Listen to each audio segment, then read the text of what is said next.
Eu toda noite me pergunto por que todos os países estão obrigados a fazer seu comércio lastreado no dólar.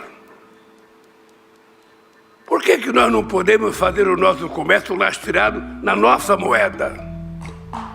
Por que nós não temos o compromisso de inovar? Quem é que decidiu que era o dólar a moeda depois que desapareceu o ouro como paridade? Por que não foi o iene? Por que não foi o real? Pois é, meus amigos, esse foi o pronunciamento do nosso presidente, né, acerca do dólar. E surgiram alguns questionamentos, né, quanto ao dólar. Quem falou que o dólar seria a moeda com maior poder, né? E quem falou também que os Estados Unidos seria o país que comandaria aí, né, com a sua economia várias outras nações, né, que poderia dizer aí sobre a inflação, que poderia alterar, né, o fluxo aí de mercadoria, que poderia interferir, né, na economia dos outros países. Então, por conta disso, eu trouxe um material para vocês hoje, e hoje vamos falar sobre a história do dólar e sobre algumas curiosidades e suas características naquilo que o dólar pode interferir, tá certo? Como todos vocês sabem, o dólar é uma das mais importantes moedas do mundo, né, e conta com uma longa história desde a sua concepção, correto? Como vocês também sabem, o dólar é usado como referência em todo o mundo, né? As nações aí usam o dólar para comparar, né, para usar de comparação em relação à moeda local, né? O dólar americano é uma das moedas mais importantes de todo o mundo, se não a mais relevante atualmente, né? Além de ser a que circula nos Estados Unidos, a maior economia do planeta, o dólar é tido como referência ao redor do globo, influenciando mercados e o desempenho de uma série de investimentos, tendo valor decisivo para várias transações comerciais, né? Mas, Ítalo, qual foi realmente a origem do dólar, né? De onde o dólar surgiu, né? O dólar ele foi criado e instituído como unidade monetária padrão americana a partir da lei da moeda aprovada pelo Congresso dos Estados Unidos em abril de 1792, correto? Até aquele momento, as transações comerciais da região usavam amplamente o real de ocho, né, a moeda hispano-americana, cunhada pelo Império Espanhol, correto? Já como nação independente, no entanto, os Estados Unidos se viram diante da necessidade de estabelecer uma moeda e um processo de cunhagem próprios, né, a fim de reafirmar sua autonomia em relação às metrópoles da época. Mas como que o dólar ele se tornou uma das moedas mais importantes? É aí o ponto, é aí que o dólar ele sobe e se torna a maior moeda, que tem o maior poder, né, de interferência nas demais aí, né, no mercado aí global. O dólar ele ganhou seu protagonismo aí principalmente a partir da segunda metade do século XX, né, que foi após o fim da Segunda Guerra Mundial.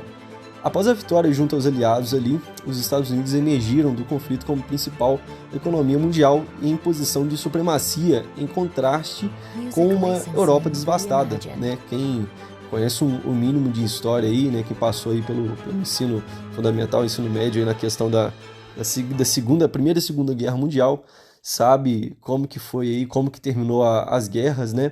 A Europa totalmente devastada, tanto a Ásia também, infelizmente causou um estrago enorme e tiveram alguns planos para a reconstrução, né? E os Estados Unidos ele foi um agente muito importante, porque além de interferir na guerra, ele também forneceu armas, né?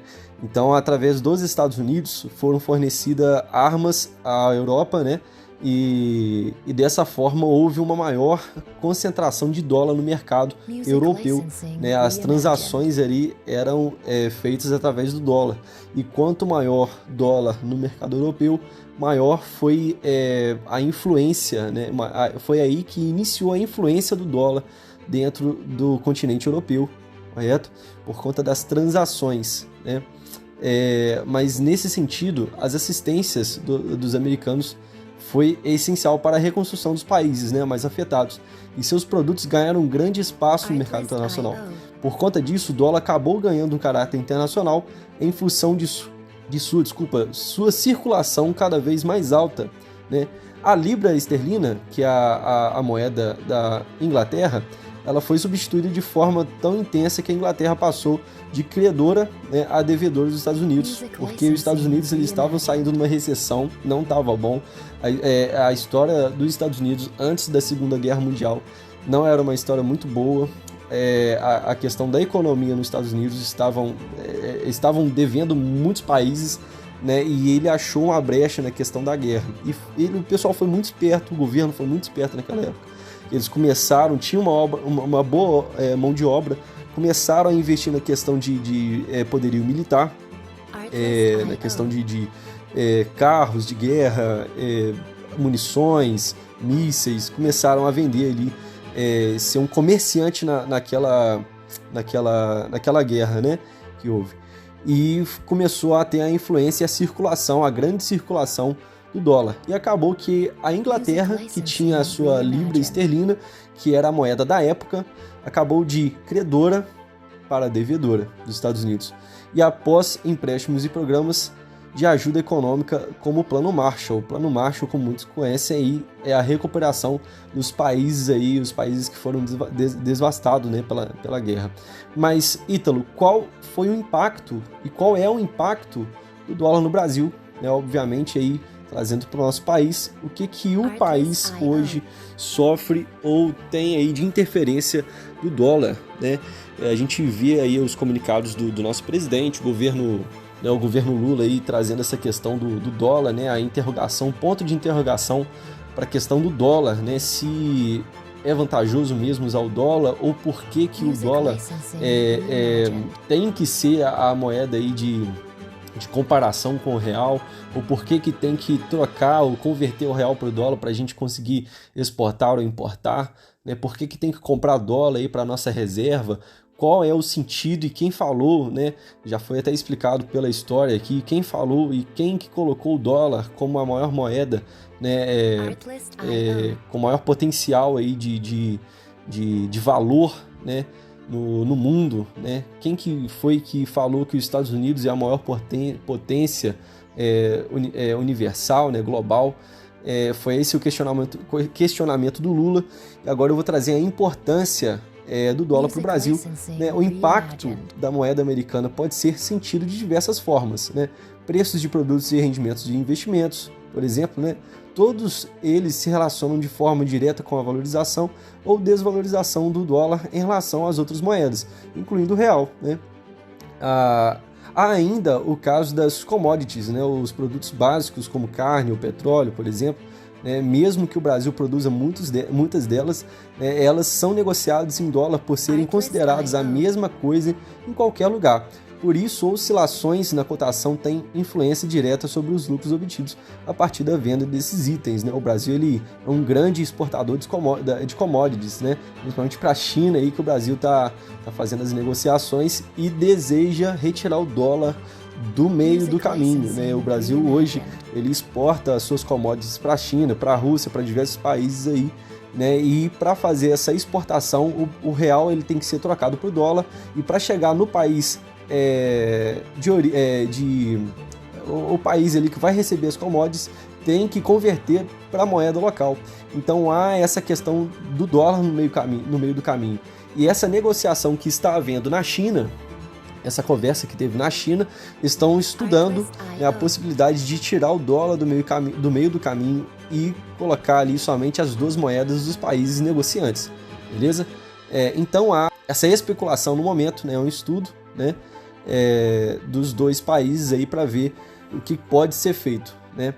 Para investidores, o impacto do dólar pode vir na forma de produtos específicos que acompanham o desempenho da moeda, como é o caso dos fundos cambiais, né? O mercado de ações também é bastante impactado, grandes exportadores, né, com receitas na moeda americana e custos em real, por exemplo, costumam se valorizar em momentos de alta no câmbio, né? Tem uma questão também, né, que é a relação do dólar com a inflação, né? As oscilações do dólar podem gerar inflação no Brasil também, né, e em outros países por conta da grande quantidade de produtos importados dos Estados Unidos e também por um aumento generalizado no custo de commodities, por exemplo, né? Isso porque, por esse motivo de comercialização ser feita em dólares, qualquer desvalorização da moeda brasileira frente à americana pode tornar os produtos importados mais caros, né, independente do grau de complexidade deles. Isso serve tanto para produtos que necessitam de insumos importados para serem fabricados, como os carros ou eletrônicos para itens básicos como alimentos também. A consequência disso é que, para compensar o gasto extra da importação, muitos produtores indústrias, né, acabam preferindo negociar no mercado exterior em função da desvalorização da moeda local. É por isso que quando sobe o dólar, quando o dólar é valorizado frente ao real, os produtores, os vendedores, eles preferem né, exportar, né, porque o dólar ele vai estar mais valorizado que o real. Né? Nessa ocasião ele consegue converter o dólar para o real e ter um lucro maior. Né? Consequentemente, com a maior escassez de itens no mercado nacional, a lei da oferta e da demanda faz com que os preços desses produtos subam ainda mais, agravando o cenário da inflação. Isso explica muito a questão dos impostos, né, sendo colocado aí nos produtos também da Shopee, da Shein, dessas questões aí, porque hoje em dia o foco vai ser maior. Com esses impostos, né, o foco vai ser maior no mercado brasileiro, ou seja, os brasileiros agora eles tendem a comprar mais do mercado brasileiro. Também temos a cotação do dólar. A cotação do dólar eu vou deixar para o próximo vídeo, tá certo? Para o próximo podcast. Eu quero agradecer vocês aí que ficaram até aqui, tá certo? Espero ter contribuído para o conhecimento de vocês. Até a próxima, meus amigos. Torcemos para o Brasil dar certo. Se Deus quiser, vai dar. Valeu!